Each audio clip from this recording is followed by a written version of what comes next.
On today's video, we'll be talking about why Kamala Harris fell short in her historic dash for White House. If you're new to this channel, please do well to subscribe, like, and share this video because it's going to be very impactful. Let's get right into it.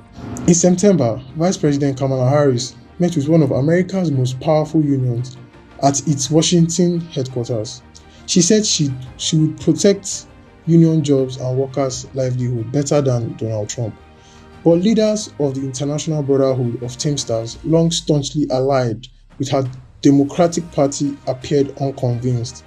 When Harris argued that her Republican rival was no champion of the working class, the union bosses grilled her, questioning whether she and her president, Joe Biden, had done enough for union workers.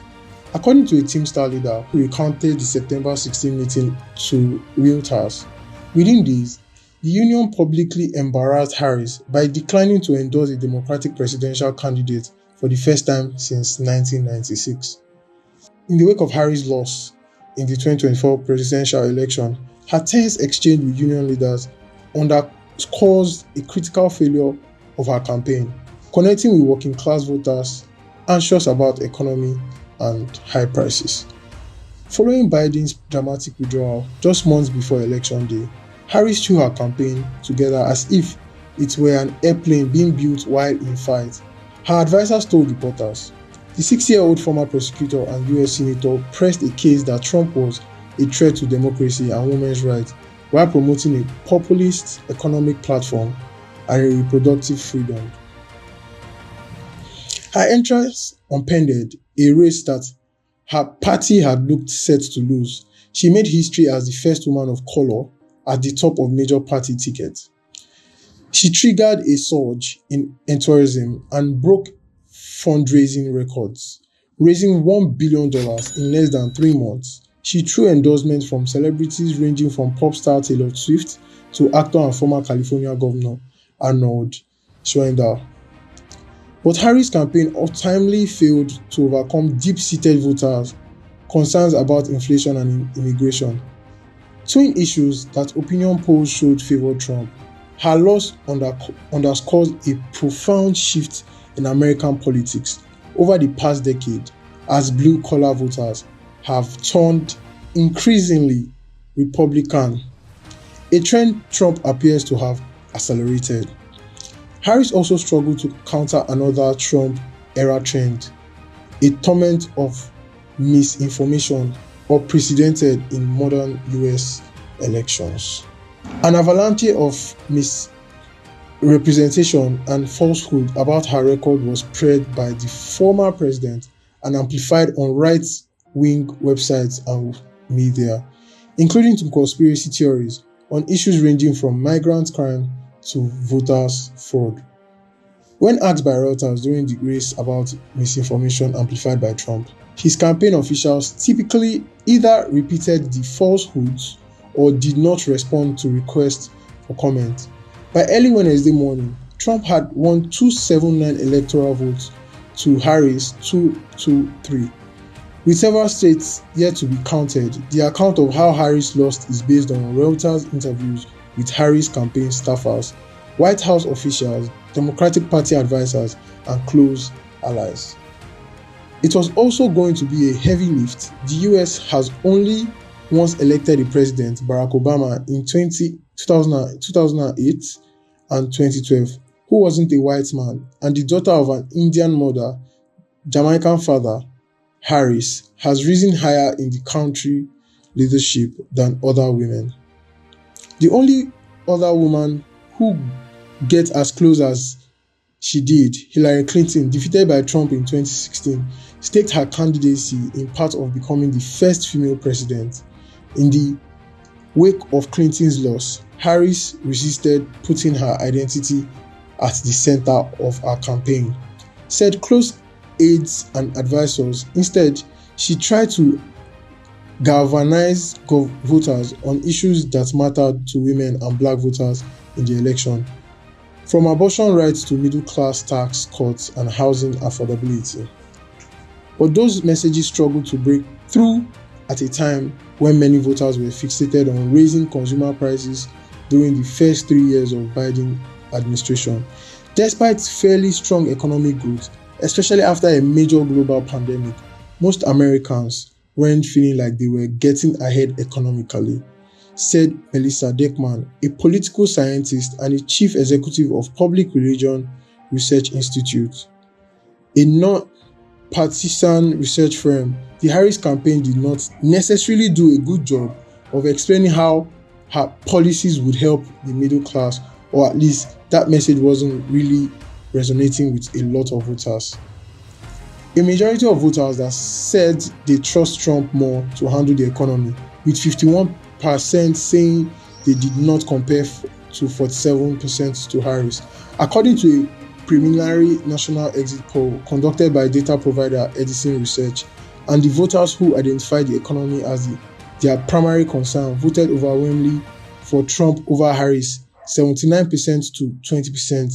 The economy proves to be a much bigger concern among voters than reproductive rights, with 31% of voters saying the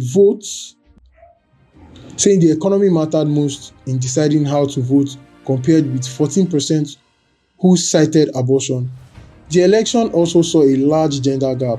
Harris won 54% of women voters in the country, while Trump won 44%, the preliminary exit poll showed. The Harris and Trump campaigns and the White House did not immediately respond to requests for comment. America has given an unprecedented and powerful mandate, Trump said early on Wednesday to a roaring crowd of supporters at the Palm Beach County Convention Center. The election was punctuated by dramatic twists, including 2 assassination attempts against Trump, the stunning decision by Biden to abandon the re-election bid on July 21st. Democrats coalesced behind Harris with astonishing speed, locking up her party's nomination within 2 weeks, excited by her potential to flip the generational argument on Trump. 2 decades her senior, Trump had successfully cast 81-year-old Biden as a frail and confused old man. She would turn that on its head. Many Democrats hoped. Some Democrat strategists questioned the wisdom of her first big decision, picking Minnesota Governor Tim Walz as running mate over Pennsylvania Governor Josh Shapiro, a deft speaker with proven political strength in a must-win state. Her campaign had hoped the gun-owning Walz, a liberal policy champion and a plain-speaking National Guardsman from Midwest, would help her win rural white voters. Walz had generated buzz before Harris picked him by branding Trump and his running mate. Senator J.D. Vance of Ohio has veered on a national television in July, winning Democratic hearts and media attention. Later though, Walz gained unwelcome attention for misstatements of his biography, including his military service, and for an uneven debate performance against Vance. Walz and Vance didn't immediately respond to requests for comment. Still, the Harris campaign believed had signature issues, reproductive rights, and Trump divisiveness would energize a coalition of women, black voters, young Americans, independent and never Trump Republicans, sweeping her to the White House. Well, before the race began, Harris emerged as a spokesperson for abortion rights when US Supreme Court in 2022 officially reversed a Roe Wade declaring the constitutional right to abortion no longer existed. The setback for women's reproductive rights created an unexpected opening for Harris. The ruling catapulted her from the politically periphery into the heart of America's culture wars. Opinion polls showed most Americans' disapproval of the court's decision, and Harris became the face of an issue that Democratic strategists saw as electoral gold. For the first time in Biden's presidency, he handed a decisive issue entirely to Vice President.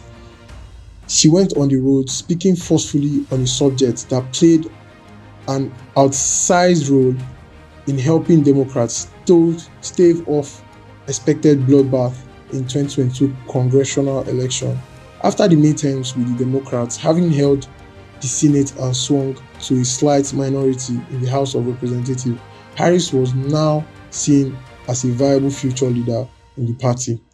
Still, Even after Biden stepped aside, concerns lingered among some of top White House aides over the former San Francisco district attorney political skills, including a perception that she hadn't made a mark as vice president, her short-lived campaign for the 2022 Democratic nomination, and her limited experience counting conservative voters in battleground states.